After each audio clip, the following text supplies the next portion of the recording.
The Commission is called to order. We have one quick business matter to attend to, and seeing that we have a quorum, I move that the Commission adopts the 2025 annual report and recommendations to Congress before us today. I second the motion. Hearing no objections? No objections?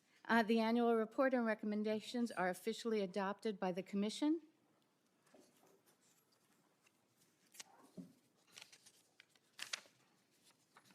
Okay, so now let's get down to business.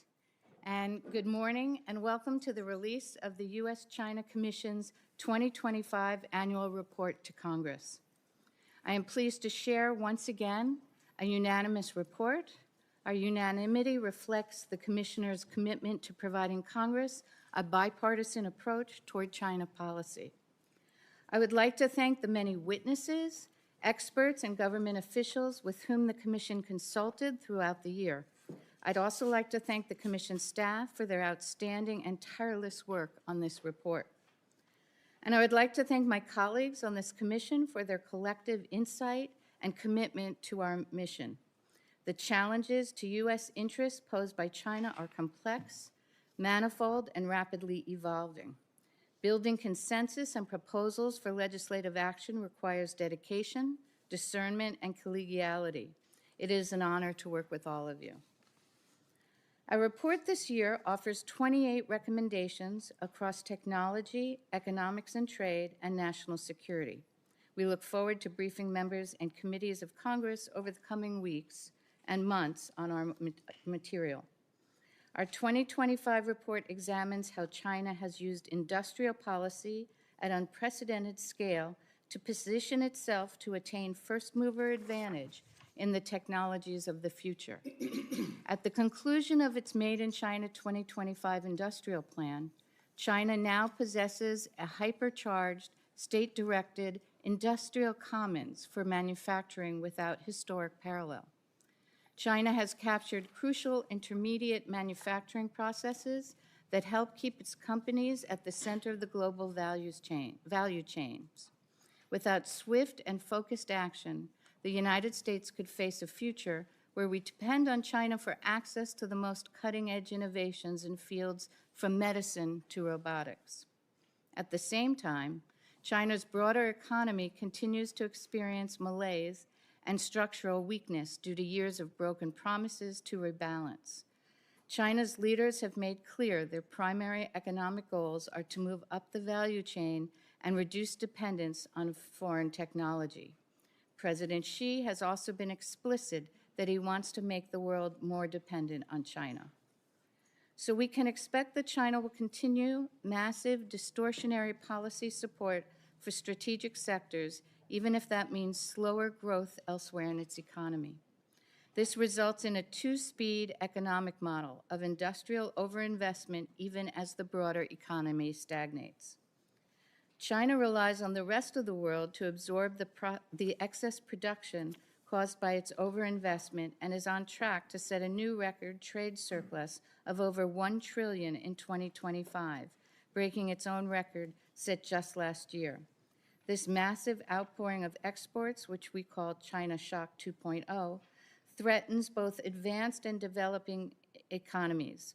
A flood of subsidized Chinese electric vehicles is undermining export markets for automakers in Germany, Japan, and South Korea. At the same time, China is directing a deluge of low-cost manufactured goods to developing countries, causing factory closures and layoffs. We heard a lot about this problem during our trips this past year to Southeast Asia. In 2025, China leveraged U.S. supply chain vulnerabilities to chilling effect. Beijing used its monopoly over critical mineral refining to impose export controls on rare earth elements and magnets essential to a range of manufacturing industries and defense technologies, and used this leverage in trade negotiations with the United States. While they have recently relaxed some of these restrictions, Beijing is also tightening its enforcement capabilities for the future. We can be sure China will be ready to weaponize these choke points again when politically advantageous. Critical minerals are only one example of China's supply chain leverage. Our report highlights how Beijing could weaponize other choke points to devastating effect. Chinese producers wield significant control over active pharmaceutical ingredients and key equipment used in the U.S. electrical grid, and they are investing heavily to gain such leverage over foundational semiconductors. U.S. reliance on China creates a dangerous dependence that China can weaponize if it wants to. The United States needs to address these vulnerabilities urgently and with a long-term commitment to resources. I want to call special attention to one issue. We released our first commission spotlight on this issue a few months ago. I'm talking about the scourge of scam centers operated by Chinese crime syndicates in Southeast Asia.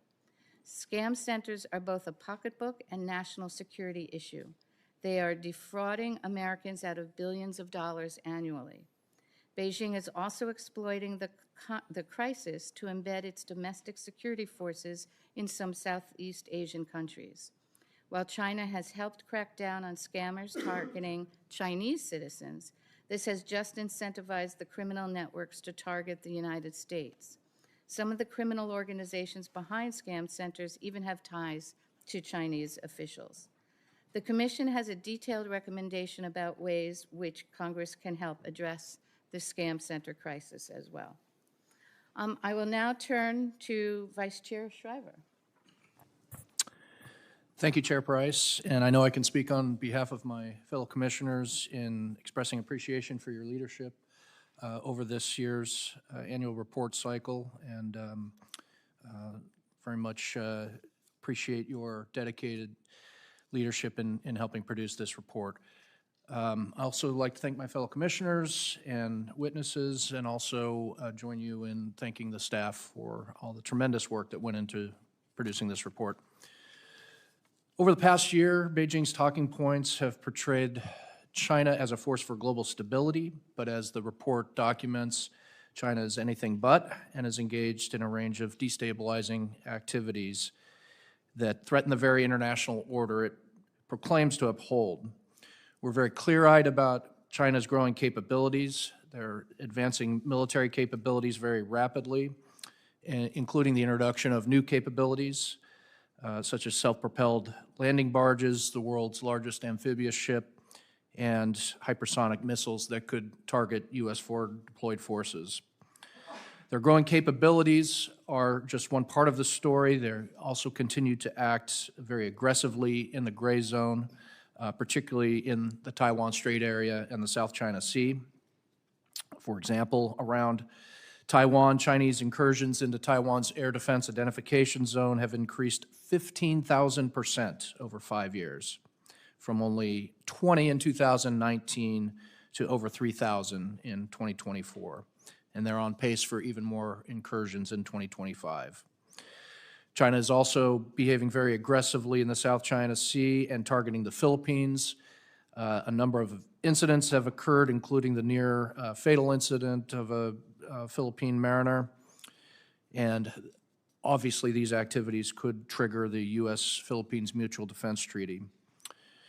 Our report focused in particular areas of advancement in Chinese capabilities. We took a close look at China's whole-of-government strategy to become a preeminent space power. The PLA's expanding arsenal of space capabilities are a direct threat to U.S. national security, and they multiply China's combat capabilities. We also looked at the access of autocracies and had a hearing on the subject, featuring China's relationship with Russia, Iran, and North Korea. China continues to support Russian activities in Ukraine. In fact, Russia would be hard-pressed to sustain the conflict without Chinese economic and material support. China's deepening cooperation with Russia, Iran, and North Korea also increases other risks, such as the risk of opportunistic aggression. So we not only need to think about particular contingencies, such as a potential crisis in the Taiwan Strait, but the possibility of multiple acts of aggression simultaneously that could stress our forces. China's been working to cement its hegemony in regions like Southeast Asia and Pacific Islands, another area of of close examination in our report this year. After decades of systematically expanding its economic pressure in these regions, Beijing is now wielding its economic leverage to secure greater military access and security influence. As Chair Price mentioned, we traveled to the region this year, including Philippines, Indonesia, Vietnam, and Cambodia, and we observed firsthand how China's overcapacity and economic posture is affecting these countries. In many cases, they're having different effect across the region, but one unified message is that our interlocutors would like to see deeper economic and security engagement from the United States. So our report offers a number of policy recommendations of how we can maintain deterrence and preserve primacy in key domains such as space, as well as bolstering our relationships in key regions like Southeast Asia and the Pacific Islands. And we look forward to discussing these recommendations with members and staff in the coming weeks and look forward to your questions today. Thank you, Vice Chair. So at this point, I think we can open up the panel for questions. If anyone would like to have questions. Jameson? Yeah. We did receive some questions from online in advance of the event today, so we can read one of those while those in person think of their questions. Go ahead, Jonathan. Yes, we have the first question from online, but first, if you are watching online, you're able to submit live questions at contact@uscc.gov. The first question that we've already received online is, do you think China's massive and distortionary industrial policy is sustainable in the long run? Who would like to jump in and answer that question?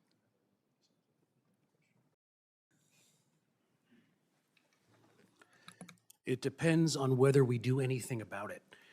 One of the major problems is that it has been years that China has doubled down on its model, and then it's doubled down again, and it's doubled down again. One of the focuses from our final hearing of the year was about China Shock 2.0, in which case we really dug into the idea behind China's economic strategy, which is more production and more export and more market share of products around the world. If there is no international pushback, then yes, this model can go on indefinitely as China gains more and more market share, as the overproduction, overcapacity from China ends up causing a export of deflation, which ends up eviscerating industries in our country and those of our allies and partners.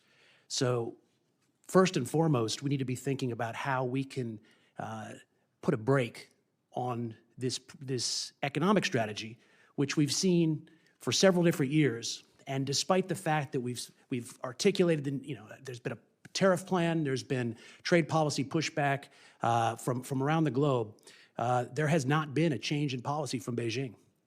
If you look at what's been happening the last several years, it's been Beijing continuing to double down on this policy. So I think the answer to this is we need to get very serious, because we can complain all we want, but if there's not smart policy pushing back on this, then this will last deep into the future. Aaron? Yes, I just wanted to highlight Commissioner Miller's points. Two things that China needs from the rest of the world. It's been very successful in certain respects, and our report talks about that, but they're not self-reliant as they say they want to be. They depend on the rest of the world for demand or markets, and they also depend on the rest of the world, and particularly the United States, for certain kinds of advanced technology. And to the extent that they are able to continue to access those things, to offload all of this excess capacity, to continue to import the technology they need to move up the ladder and improve their capacity for innovation, their model can succeed, or it can continue to function for quite some time. So the notion that China has peaked or is going to hit the wall, it may be true in the long run, but there are no indications of that happening anytime soon. Again, as Commissioner Miller says, it depends in part on what we do. I would, first of all, agree with what Commissioner Miller and Commissioner Friedberg had said. The other thing I would say, this is just an observation, is China has little regard for the amount of debt that it is racking up, and it is determined to lead, as it calls it, the next industrial revolution. And as long as that continues to be their strategic objective, debt be damned, they're marching ahead, I think, is the Commission's sort of assessment this year. Yeah, and just to echo that point, I think the PRC is willing to endure a lot of pain to their own domestic markets and domestic employment numbers in order to gain these advantages in the international competitive space. If no one else wants to jump in, next question. Yep, I think we have another question from online. Great. The next question from online comes from Mark Matthews. Could you address China's rise to a top spot internationally in scientific research, as measured by the Nature Index and the Information Technology and Innovation Foundation? I'm not sure about the two indexes that were referenced by Mr. Matthews, but I'll say that China's year over year increasing its investment in science technology by about 6 or 7%. I think that is a staggering amount. And as we continue to see these investments, we should continue to expect to see innovation. And we're seeing that every day in the biotech space. We're seeing it every day in the quantum space, two areas where the Commission spoke to at some length. And so I'm sure those indexes, if I was familiar with them, would sort of say like this is all about trend lines. And the trend line that we're seeing in China is exponential in a lot of spaces. And in the United States, investment is sort of plateauing, and that we're doing it at exactly the wrong time would be my assessment.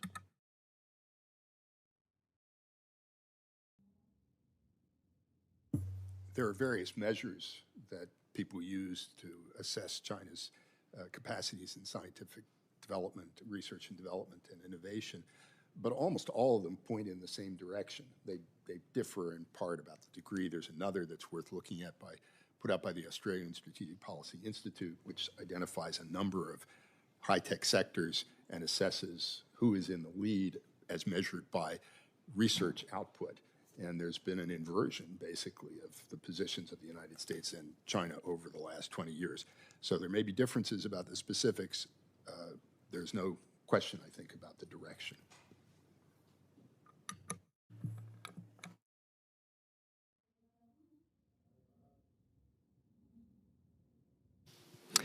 Hey, thank you so much for being here, Commissioners. Harrison Waters, World News Group. Could you talk a little bit more about China's promises to come in with aid and trade, where the U.S. has pulled out or imposed tariffs as cut aid, especially Africa, Southeast Asia? Is China following through on some of those promises they made earlier in the year, or are they continuing to kind of hold out empty words on those fronts? Who wants to jump in? I can Okay, jump go in. ahead. Thanks for that question. I think we focused on Southeast Asia and Pacific Islands this year. And what we found is that China is certainly exploiting the fact that the United States has dismantled its foreign assistance and its media programs in the region. To the extent that China is backfilling that, we haven't seen that as much, but certainly on the media side, China has a very robust media program, and one of our major recommendations is that the Congress should restore Radio Free Asia as soon as possible to get information into China, but also get information about what China is doing in China and throughout the world.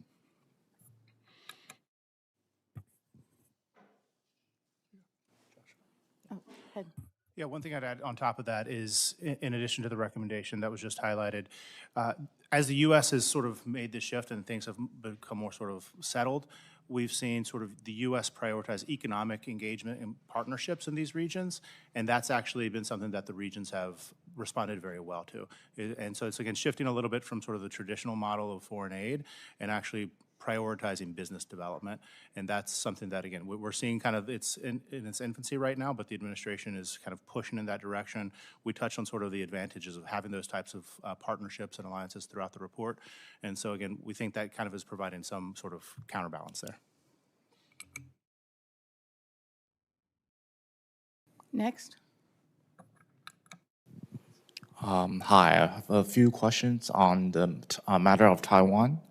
One of the key findings on Taiwan says that the PLA can implement a blockade within a matter of hours and will potentially need only minimal conversion time prior to an attack. I'm just wondering, do we have a more specific time frame on that? And what signs would indicate when an attack or a blockade would happen?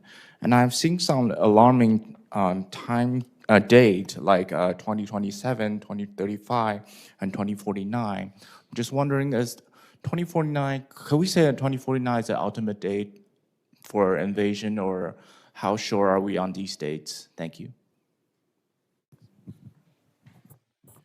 Well, let me start with the second question first. What the Chinese leadership has said about 2049, Xi Jinping himself has said, is that the great project of national rejuvenization will be completed by 2049, and that the, in their words, the reunification with Taiwan is an essential part of great national rejuvenization. I think their preference is to win without fighting, and I don't know that we could necessarily say that's a sort of ultimatum and will attack by date, but the language of their intention is pretty clear. I would say with respect to 2027, again, it's more a statement of capability than an actual go date. So Xi Jinping's directive is that the PLA be prepared by 2027. But that's a statement of capabilities, not necessarily a date that one should expect kinetic military activity. In terms of the capabilities associated with a blockade or actual attack, a soft blockade, a lawfare type move could be done essentially with no warning. They could declare missile closure areas, exercise closure areas, and likely people would be forced to respect that in terms of traffic coming in and out of major ports. But a physical blockade, moving assets into position to be able to enforce a blockade, would also be relatively quick and easy for them to do if they chose to do, given their daily posture now. There's naval activity, PLA Navy, PLA Coast Guard, maritime militia, all around Taiwan, to include on the eastern part of Taiwan. That's very routine, so moving in position to enforce a blockade could be done very quickly. The point of the question about an attack and warning time, we're losing warning time. And Admiral Paparo has said that Chinese activities look not so much like exercising as it does rehearsal. And I think what he means by that is these aren't just moves to exert pressure and have presence to make a point. They're actually rehearsing certain aspects of a amphibious invasion, communication links, logistic support, et cetera. So that all decreases warning time significantly if they choose to take the step of going from coercion to actual attack. I would put a little sharper edge on it than Commissioner Shriver would, which is that China has basically spent the better part of the last decade boiling the frog of the status quo in the Straits. And we're seeing that every day. And what Commissioner Shriver just sort of walked you through, which is the exercises to rehearsal posture, has dramatically changed things on the ground. Just one other factor to mention, which the Chinese clearly take very seriously, is the question of the credibility of the American commitment to assist Taiwan in the event of aggression. And China has played on questions of American commitment for some time, and they've done more of that recently and tried to cultivate doubt. It's part of this effort to win without fighting, to undermine the resolve of people on Taiwan to resist. Hi, just want to know, we know the latest development of the Chinese government and the Japanese Prime Minister. We know it's not included in the report, but I just wondering if any of you can comment on the best strategy that Japanese government or the U.S. government can do with regard to this matter and how it might affect the, the closer relations in Taiwan Strait. Thank you.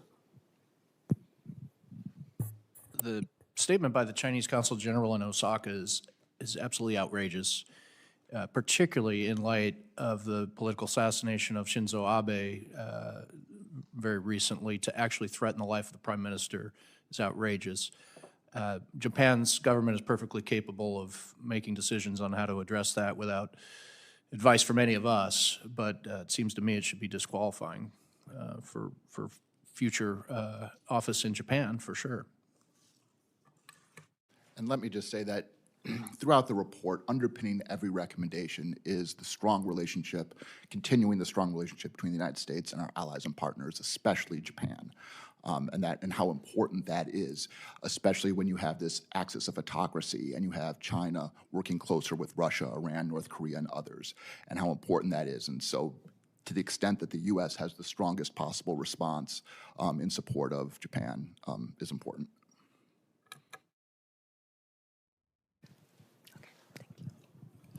Thank you. So based on the discussion, I wonder how the Commission assess the possibility and implication of including Taiwan in the RIMPAC exercise.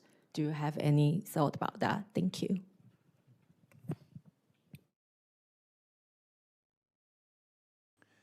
Well, the report does not address it specifically. I think we've seen the U.S. engage in more training activities with Taiwan, both in country and also having Taiwanese units train in the United States.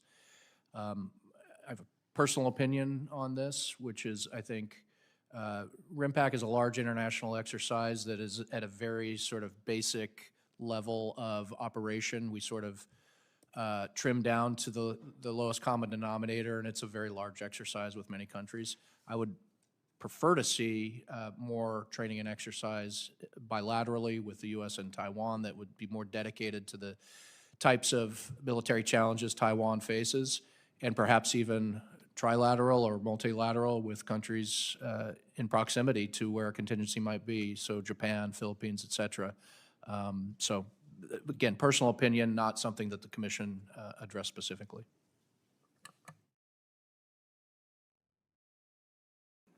Next. If there's no questions from the audience for the time being, I can come in with another online question.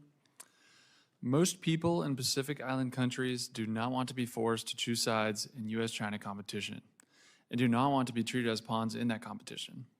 Is there a risk that by framing our relationship with the Pacific Islands through the lens of U.S.-China competition, we might end up alienating the very people we want to win over? Sure, I can try to answer that. Well, I mean, what you've seen is that over the last 2 decades, China has increased its influence and its economic influence in the Pacific Island countries. As far as the U.S. strategy, I think our recommendations that we've put forward in this report, expanding our assistance to expanding our support for the Coast Guard and our relationships, and maybe even compacts of foreign assistance with with free association with countries in the Pacific Islands is absolutely important. We don't have to make this question between the U.S. and China. It's just the U.S. should try to expand its influence in the Pacific Islands for our own national security relative to China or any other challenge we have. What I'd add on top of that is this is a question of values, behavior, and stated policy goals. What we're pushing forward today and the discussions we've had over the past year emphasize prioritizing long-term benefits for the region and for the United States. This isn't us asking them to choose, it's asking us to look at the actual behavior of the CCP, the long-term values and policy goals, and deciding what they want to be a part of.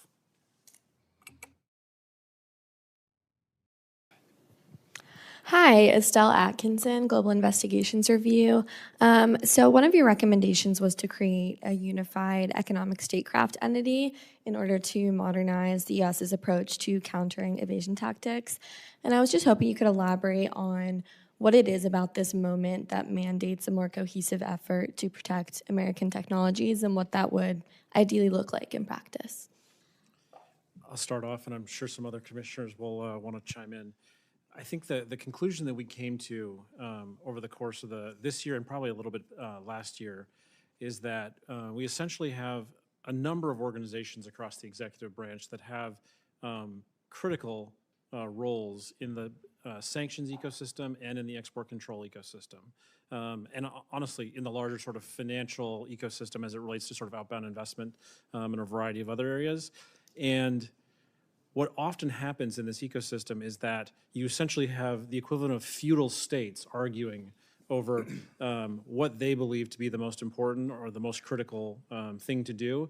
And there's not a natural way to bring these sort of issues to a head inside of the interagency. And so the Commission's recommendation is consolidating these entities, basically to take these factions and put them in one place so you can have a forcing function to drive decisions in a process that is becoming more and more important as we think about what the next 10, 15, and 20 years look like, and how we can align the executive branch in a way that makes more sense in terms of implementing economic statecraft in a truly dynamic environment that is really going to be sort of vital to this conflict with China.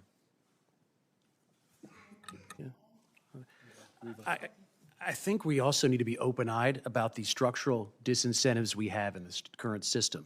If you look at the way that sanctions or export controls are managed in the U.S. government, in the Commerce Department, the Commerce Department is in charge of promoting American business, but an undersecretary and assistant secretary would be in charge of export controls, which is in some ways counter to the mission. The Treasury Department is, in charge of cementing financial stability, whereas an assistant secretary and undersecretary might be in charge of the sanctions in that building. One of the reasons that we think it's necessary in order to break this out is so that national security, we've been fighting the last war. What we need to do is be very open-eyed about what our competition with China involves. It involves the need to have export controls alongside trade and investment restrictions and other key pillars. And as a result, we need to make sure that the agency, the department, the individuals who are in charge of implementing these sanctioned and export control policies are in an integrated mechanism that is incentivized to prioritize national security and above other interests. Let me just add one thing that I neglected to mention, which is one of the things we did after 9/11 with the sanctions community is we integrated the Treasury Department into the intelligence community. And the consequence of that, and it was a positive consequence, was that we started to see that the sort of flash to bang on sanctions entities being identified and enforcement actions being taken became more rapid. The Department of Commerce, and certainly not the Bureau of Industry and Security, are not part of the intelligence community. And so one of the core pieces of the recommendation is that as we think about this single entity, one of the things we really do need to change is making sure that that Bureau of Industry and Security and all of its sort of equities, both sort of the enforcement side and the analytics side, are incorporated into the intelligence community. Why is that important? The biggest thing you can do as a member of the intelligence community is you can drive collection requirements. And being able to drive collection requirements means you're going to get answers, essentially answers to your questions. And so as you think about a single entity and you think about how does it truly start working quickly and rapidly from both an analytic perspective and an enforcement perspective, is making sure it has the sort of the feedstock, the intelligence feedstock, the lifeblood to sort of get that program going.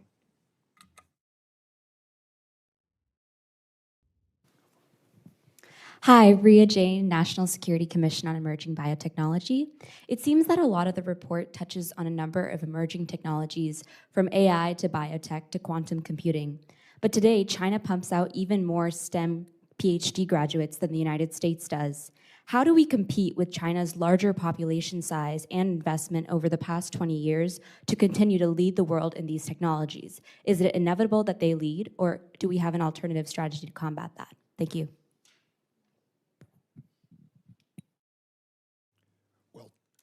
Two pieces of the American system for promoting innovation, certainly since the end of the Second World War, have been support for basic science, which means in part support for universities, and also openness to immigration and people with talents and abilities, experts in various fields, or people who want to come and train here in those fields, and encourages them to stay.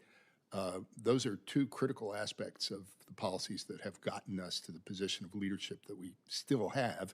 But if they're abandoned or if they're allowed to wither, our position is going to erode. Rhea, thank you for the question. And since I know you're a biotech enthusiast, I want to take the opportunity to sort of highlight one recommendation that we have on biotech. And I think that Leland probably wants to Commissioner Miller wants to highlight the other one. Biotech is probably the most critical technology area for the United States to think about right now. Obviously, the work of your good commission did an incredible job of increasing bioliteracy and shining a light on that. There are a few things that need to happen in biotech for that to happen. The biggest one is sort of a strategic investment in biotech with a view towards unlocking biotech as a general purpose technology. How should we think about that? Well, when the United States unlocked chemistry and physics as a general purpose technology, you essentially learn how to program in that science. There's no such capability in biotech to do that right now. One of the things that we need to think about when we look at it is, what are the weights and measures of biotech right now? We don't know what they are. And so one of the recommendations is to create a bio measurements laboratory and start thinking about what are the watts, what are the joules, what are the bits, what are the atoms, I think one of our witnesses said earlier this year, as we think through that ecosystem. And then there are two other things we recommended. One is taking the USDA, or the U.S. Department of Agriculture's Bio-Preferred program, and sort of putting it on steroids, finding ways to breathe more life into that program and figure out how we can sort of create markets for a lot of the companies that exist in this ecosystem. And then the other piece is the Department of Energy has this incredibly powerful program called the Loan Program Office. And they do all kinds of good work, and making sure that they do more in the biotech space is something that we think is sort of vital to making sure this ecosystem sort of gets up and running. When we're talking about economic security strategies vis-a-vis China, one of the things we want to make sure we're doing is we're not providing Beijing the capital or the technological inputs to build their technological dominance or their war machine. But the other side of this is we need to be very we need to be very careful that we understand our own vulnerabilities, particularly in terms of leverage that Beijing may have over the U.S. economy and the economies, the supply chains of our economy and our allies. One of the things that we did is a deep dive into pharmaceuticals as a potential choke point for the U.S. economy. We did months and months and months of research on compiling all the data, and when we were done, we realized we barely had enough data to do anything more than make ranges on the level of vulnerability that we had in these supply chains. There is some direct vulnerability in terms of what the pharmaceuticals that Beijing sends directly to the United States, but behind the scenes, the issue is much more murky and much more worrisome, because the active pharmaceutical ingredients that go into these drugs are created in large part in China, and we don't have good data on that. And when you look at the key starting materials that go into those active pharmaceutical ingredients, we have even less data on that. So a lot of the time when we talk about getting drugs or medications, other things from India, for instance, a lot of the original inputs to that medication, to those pharmaceuticals, came from China originally. How much? We don't know. So one of the most important things we can possibly do as we try to formulate a policy that is trying to create more supply chain resilience around key sectors like pharmaceuticals, like biotechnology, is to get the data that we need. And what we don't have right now are the data we need to understand the extent of the vulnerability we have to Chinese supply chains and to Beijing's leverage points over these supply chains. I would also just sort of highlight the work we did on foundational chips. This is another area where we had a hearing, Supply Shock 2.0. When Leland talks about the data, it goes well beyond biotech. It extends into things like legacy chips. And these are things that literally look around this room. Anything with a switch on it has a legacy chip on it. Look at your iPhone. That has an advanced chip on it. These legacy chips are in your toaster oven at home. They're in your blender at home. They're in the light switches. And so as we think about supply chains, we do have to think about where are all the vulnerabilities that we have, and what is the data that we do have, and what is the data we don't have, and how do we think about this in a thoughtful way? Just to add on to that, I completely agree. This CCP has systematically built leverage across the supply chain, whether it's pharma, critical minerals, energy infrastructure, biotechnology, or chips. And this has been intentional. It's been well documented.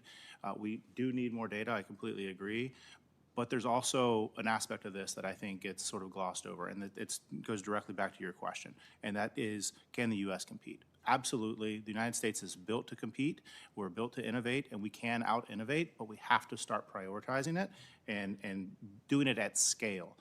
We're doing it right now in small pockets, but one of the things the Commission heard from folks agnostic of the issue was that the clock is ticking on each of these issue areas, and we need to start actually delivering results within the United States to produce scale.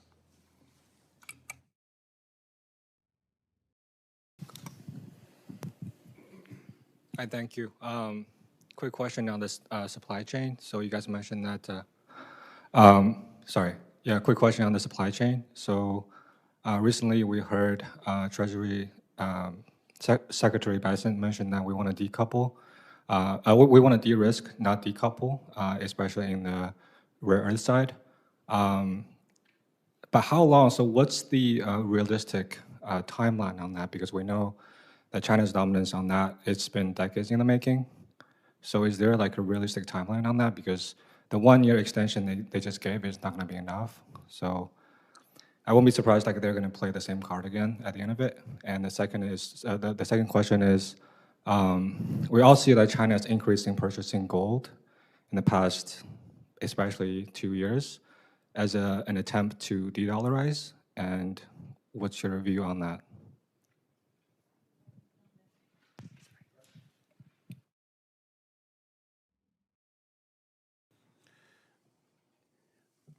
The rare earth export controls that were extended to extraterritorial authority by the Chinese a number of weeks ago should not have been a surprise to any of us. This is something that the leadership has been talking about and working on for a long time.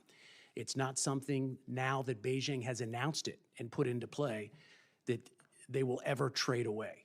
They will push pause on it. They will turn the volume up or down, but they will not ever trade it away.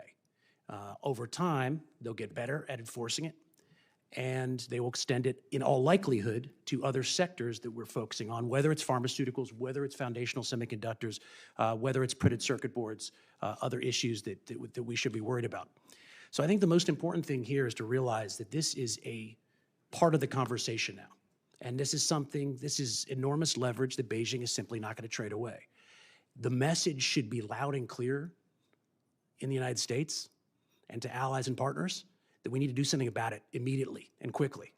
The timeline on this, I don't think anybody knows. I would assume more than 2 years, hopefully less than 10 years.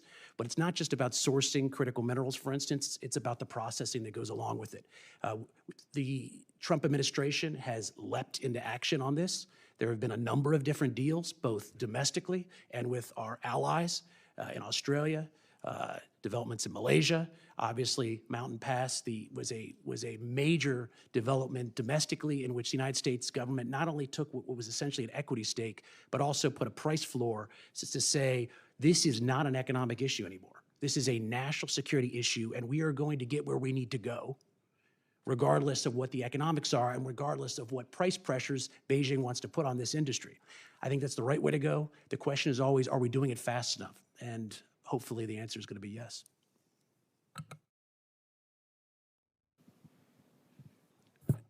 So we did not deal with gold in the report, but I could say that Beijing has interest in, of course, in diversifying away from the US dollar at the margins. The reality is that Beijing cannot diversify away from the US dollar outside the margins. So there'll be more buying of gold, there'll be buying more of perhaps other government debt, et cetera. But the reality of the relationship is that the Chinese government is going to be backstopping its own economy with the US dollar in the short term, in the medium term, and likely the longer term. And the gold is sort of a sideshow to all this.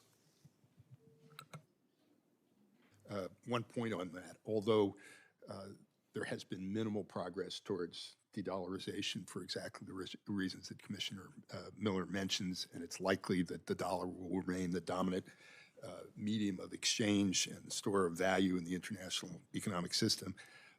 But there's another issue where China has made some significant progress, and that's development of alternative payment systems that enable China to continue to do business with partners outside the dollar system, which they've built up as a way of limiting their exposure to sanctions, to financial sanctions.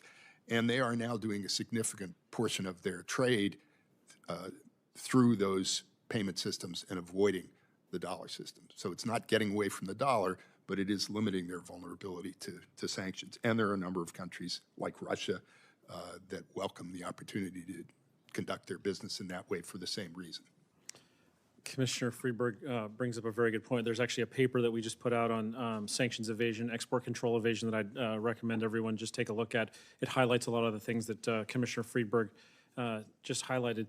The thing I would go to on your question is that this actually reinforces, Commissioner Miller's comments reinforce sort of the first recommendation of the Commission this year, which is this economic statecraft model. There are so many elements of the government that play a vital role in this. They have the authorities they need, but they're sort of in a fragmented state across the U.S. government. And as we think about all the things that Commissioner Miller just talked about, we have to think about how are we organizing for what is undoubtedly a multi-decade sort of state of persistent changes in the equilibrium as it relates to export controls, sanctions, critical minerals, and other areas that are sort of the lifeblood of the innovation ecosystem. Just to add one more thing on this issue of critical minerals, it's important, I think, to recognize that this is not purely an economic issue, that it's a strategic issue, certainly from the perspective of the Chinese leadership. And one of the reasons why we have not made more progress in getting away from our dependence on China for so many of these materials is that the Chinese authorities have manipulated prices in order to make it uneconomical for private sector actors in the United States and elsewhere to make the kind of investments that they need to make in order to produce alternative sources of supply. I think we've now recognized that, and some of what's happening involves setting price floors so that those who are making the investments can be assured that they will be able to sell what they produce at a price that will allow them to continue to make a profit. That's not a pure market solution. It's a strategic solution, in part again, in response to a strategy, a deliberate strategy that's being pursued by China. Hi, I'm Ken Moriyasu from Nikkei Asia. I want to ask about the Philippines. One of your recommendations is to assist the Philippines in resisting Chinese aggression. I want to ask why the Philippines? I think the Biden administration identified India and Vietnam as the so-called swing states of the Indo-Pacific. Why does this commission see the Philippines as the country that you need to assist the most? You talk about bringing the Philippines into the Quad as a Quad Plus kind of arrangement. I think the Quad, Philippines is already in the so-called Squad, US, Japan, Australia, Philippines. What merits are there in bringing Philippines into the Quad? Thank you. Yeah, I'm happy to jump in on that. The Philippines is a treaty ally with the United States. It's probably our strongest supporter, strongest ally in Southeast Asia, and they're under intense pressure from the Chinese government, both in the South China Sea in terms of the incursions there, and also economically and with Chinese influence. You know, we have a long history, a beautiful history with the Philippines, and they are under pressure, and pulling our support and has been a problem, and we need to send a very clear signal to the Philippines, to the people, and to the government that the U.S. supports them, and then back that up with our actions. I would just add that the Philippines offers pretty crucial strategic real estate, whether you're thinking about a competition for influence in the South China Sea or a potential contingency in and around Taiwan. And so support for the Philippines on the issue where its sovereignty is most critically imperiled is part of a larger package of trying to shore up America's position across the larger region.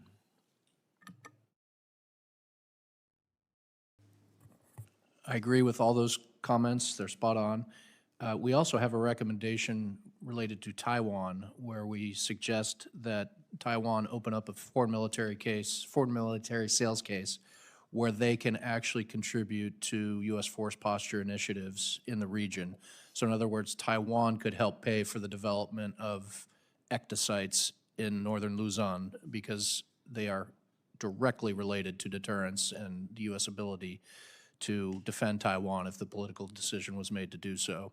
So the Philippines absolutely great ally, supportive, key strategic real estate, but also of interest to other friends and partners of the United States.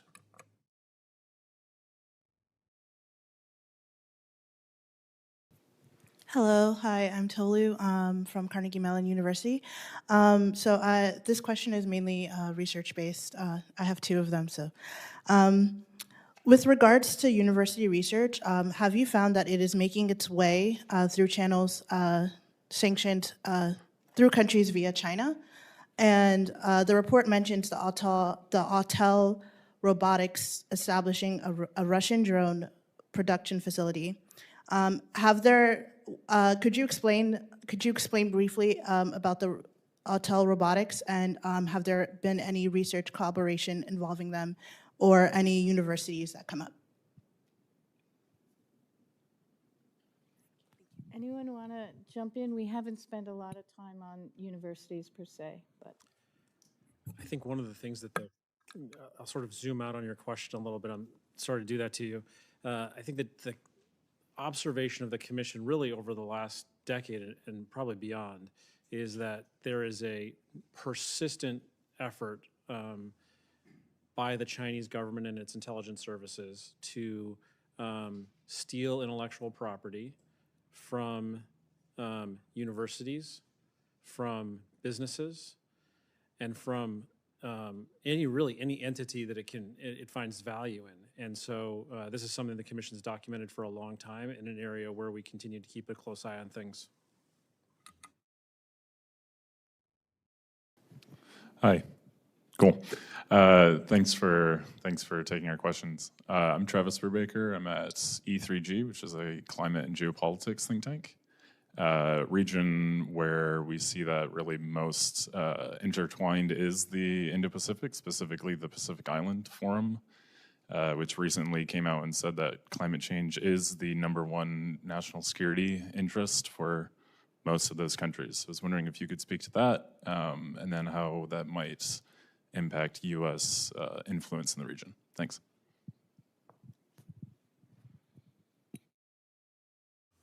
I think the Chinese sprint to electrification and the ecosystem that comes up around that, the industrial capacity to build, everything from batteries to solar cells and beyond, is something that we focused on in our energy hearing this year. I think Commissioner Goodwin, and I don't remember who his Republican colleague was on that commission, that particular hearing, but sort of highlighted a lot of the issues that you just walked through.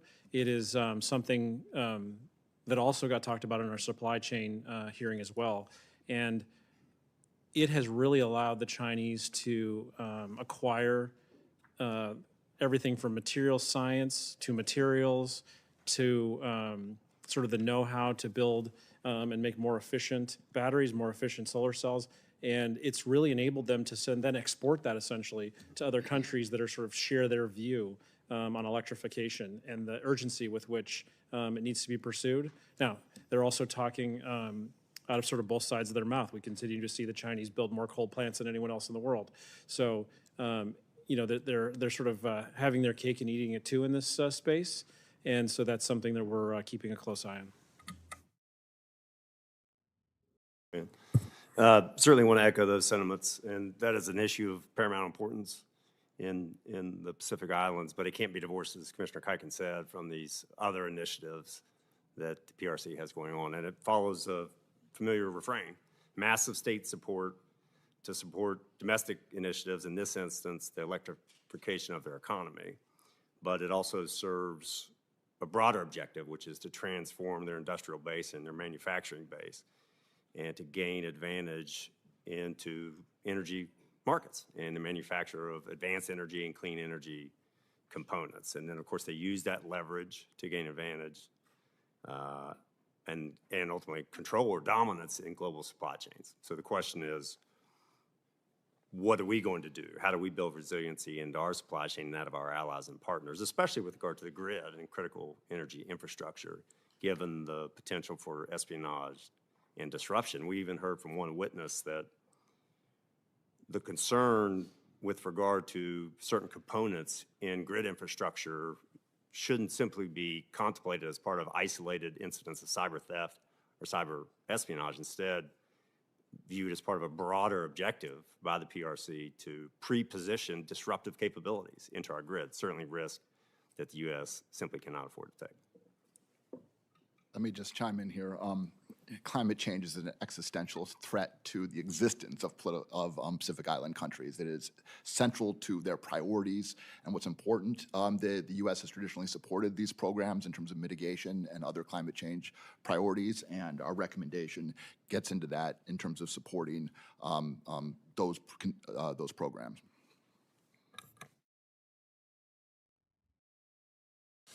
Another somewhat related question online. The Commission's energy recommendations are focused on cybersecurity. In a sector as broad as energy, why did the Commission focus on cybersecurity?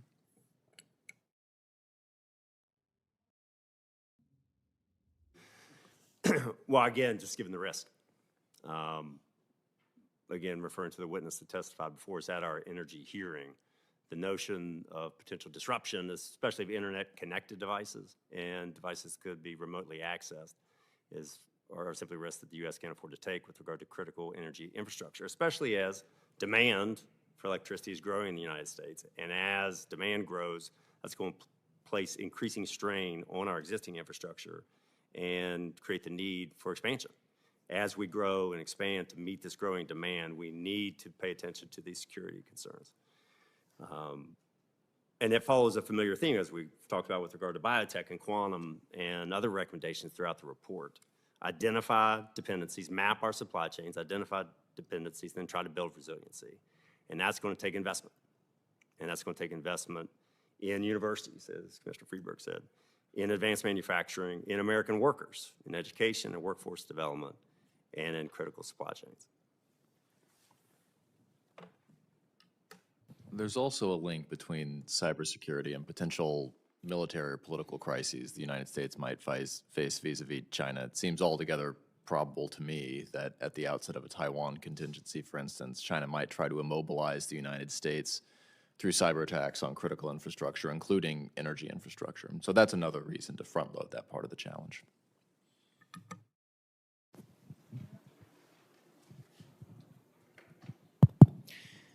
Hi, Michele Mancuso, Washington International Trade Association. I had a question regarding Chinese security and military involvement in Southeast Asia, specifically their inside-out approach into embedding themselves into the internal security apparatuses of mainland Southeast Asian countries. I wanted to ask, what is the end goal or objective for China in doing this, and what are the implications for the United States?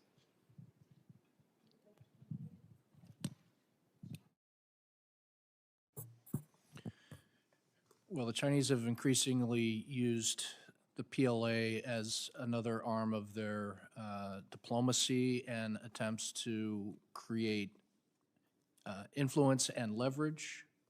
I should have said that in reverse, to create leverage which turns into influence. And so the police training is but one part of the activities in the region. They have military training. They invite military officers to study in some of the Chinese military education programs. They have ship visits. They have other types of engagement, and they seek influence to have political impact so that these countries will lean more towards Beijing's preferences across a range of issues, to include security issues. They are also working on greater access to differing levels of success. I think in Cambodia, they were very close and perhaps are at the point where they're able to have access to a naval base that is exclusive and readily available, even though the Constitution of Cambodia would forbid a foreign base on their territory. So I think they understand that this is a competitive space and that the PLA needs, the access and the relationships to better their position there. I think there are second and third order effects of this as well. Obviously, they have an authoritarian system inside China where the security apparatus is empowered, equipped, trained to be a very oppressive force and to underscore the authoritarian regime's leadership and contribute to the stability of that leadership position. Obviously, how they train security forces in some of these countries are to underscore the same principles, give them the same capabilities. So across Southeast Asia, some of the countries are less than democratic, and unfortunately, I think China's contributions to their internal security forces will be a destabilizing impact for anyone who would like to see greater democracy, freedom, human rights in these countries. I think we also found, I believe in the case of scam centers in particular, that there's a sort of ironic loop that some of the problems that countries in Southeast Asia are experiencing that might require additional support with intelligence, police, and so on, are in fact caused or originate in China. So there are Chinese organized crime families that are involved in setting up the scam centers, involved in drug trafficking and so on in a number of countries in Southeast Asia. And the presence of those gangs and their activities has then been one of the reasons why the Chinese government is able to go to the local authorities and say, wouldn't you like some help? We'll train your police, or we'll provide you with security equipment and so on. So China is sometimes the origin of the problem as well as purporting to be the source of the solution.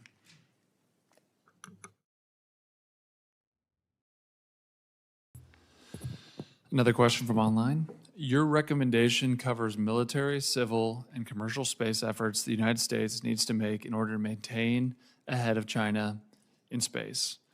Which one of these areas has China developed the fastest and most significantly in the past couple of years?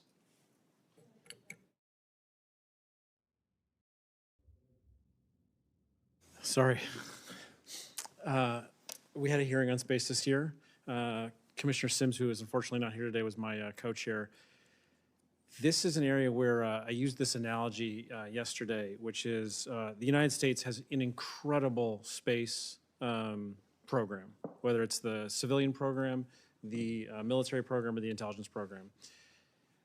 All of this has been something we built essentially over the last 70, 80 years since the Sputnik moment, the original Sputnik moment. And so the U.S. space program is sort of humming along, sort of 60, 70 miles down a highway.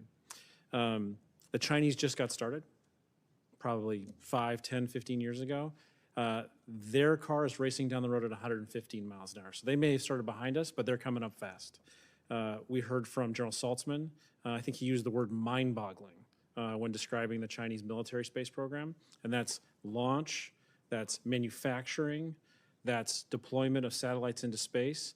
And it's the entire infrastructure sort of layer that allows for launch, allows for all of the development in this area. And so it's something where the Commission had done some work in 2019, and this is really continuing that work. We have a recommendation here related to space that highlights some of these issues, particularly on the infrastructure side and particularly on the launch side. One of the areas that we also talk about is something General Saltzman highlighted, which the creation of the Space Force was an important step, but there needs to be resourcing that goes along with that. And that's an area where we're sort of recommending a reallocation of resources to the Space Force. I don't know exactly what that looks like yet, but it's something that the Congress, we are urging them to sort of take a close look at.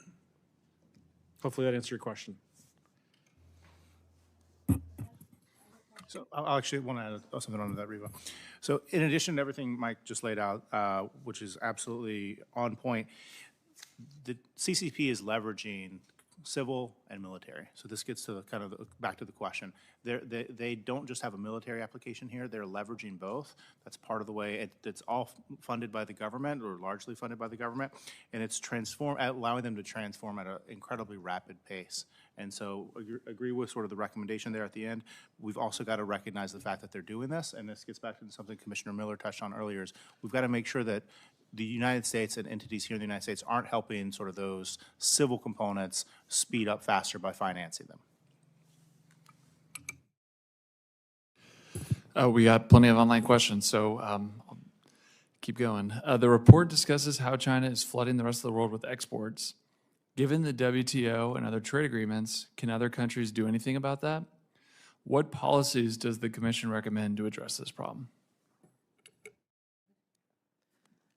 So the report contains several recommendations related to how the United States can better coordinate with our allies and partners related to the pernicious activity that we see with respect to China and their trade activity and their export policies, including elements that the WTO itself recognizes related to allowing countries to work with third-party nations when they see dumping and subsidies in those markets. The United States is a big market, but our firms need to be able to export to the world, and when they face subsidies in third-party countries, they are unable to sell into those markets because of the non-market conditions that China creates. And so there needs to be, in the Commission's view, better coordination with respect to trade activities. We saw a bit of that in the previous administration related to electric vehicles and coordinated activity between the United States and Canada and Europe related to some of those items, and there's certainly opportunity for more there.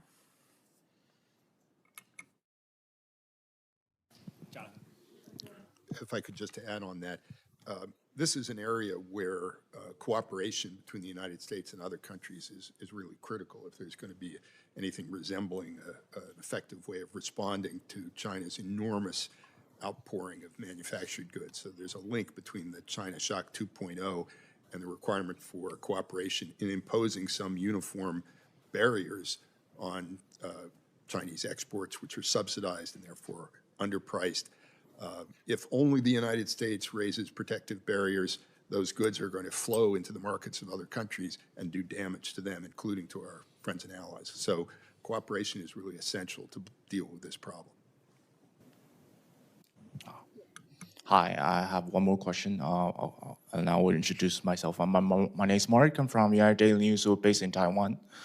Just one more question is on the chips, because President Trump has on multiple occasions talks about diversification of chip manufacturing and semiconductor manufacturing, shifting the production from Taiwan back to United States.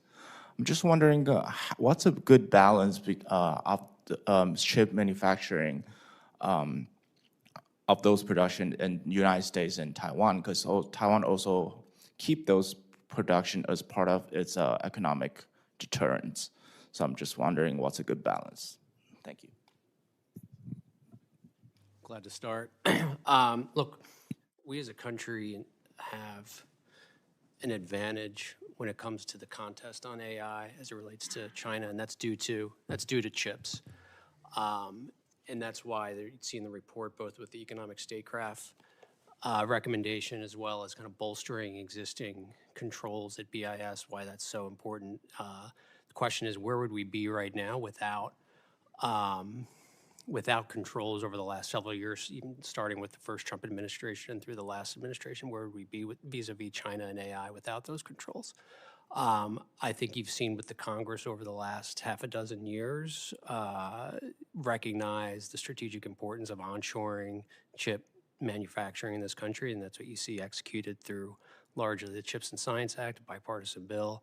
I think there's a lot to be, there's still a lot to do on that front, both in the terms of execution, and I think finding that balance between producing the advanced chips here in this country and having the capacity to sustain that while supporting our allies like Taiwan. We have benefit from a strong supply chain when it comes to chips, and thanks in part to Taiwan, also the Netherlands, Japan. These are really important recommendations that that this commission has looked at and will continue to. I don't know if my colleagues have more to add. Since we're on the export control BIS chip topic, I do want to shift everyone's attention to what my colleague was referring to. We do have a number of recommendations related to export controls and to semiconductors. One of the things this administration is intending to do is increasing the proliferation of the American stack across the world, around the world. Now, what that does at the same time is mean that you have to play a lot more defense. If you're sending your technology all around the world and more aggressively, then you also have to play defense more aggressively.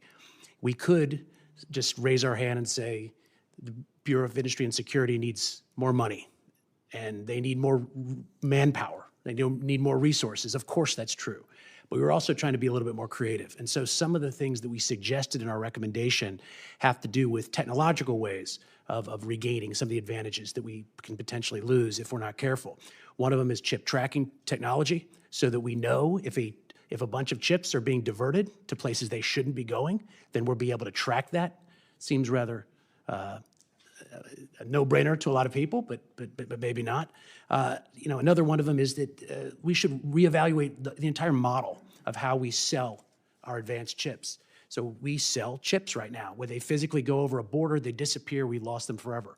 One of the things that we have asked Congress to consider is pushing to change the model from a sell model to a rental model, which would mean that it would be accessible, advanced chips would be accessible via the cloud, but they could be turned on and off if we thought that they shouldn't be going in a certain direction. There'd be know your customer regulations that would be at play, but essentially what we are suggesting doing is reclaiming lost leverage. So instead of losing the leverage of selling a chip and letting it go into the ether, we don't know where it is, we don't know what it's doing.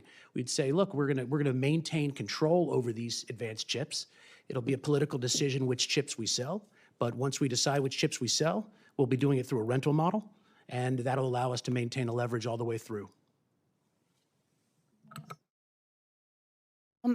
I'd just like to ask my colleagues if there are any issues that haven't been raised that you particularly had wanted to make sure we bring up as we spread out to go bring our report across Congress. Anyone else have anything that hasn't already been raised? I think we've covered most of our recommendations. Okay, hearing none, I want to thank all of you for coming, and for those of you who've been listening or watching online.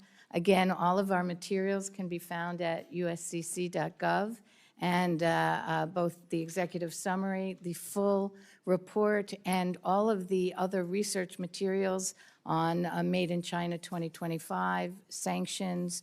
We will have one on quantum in the coming days. All can be found at our website. So thank you all, and we are adjourned.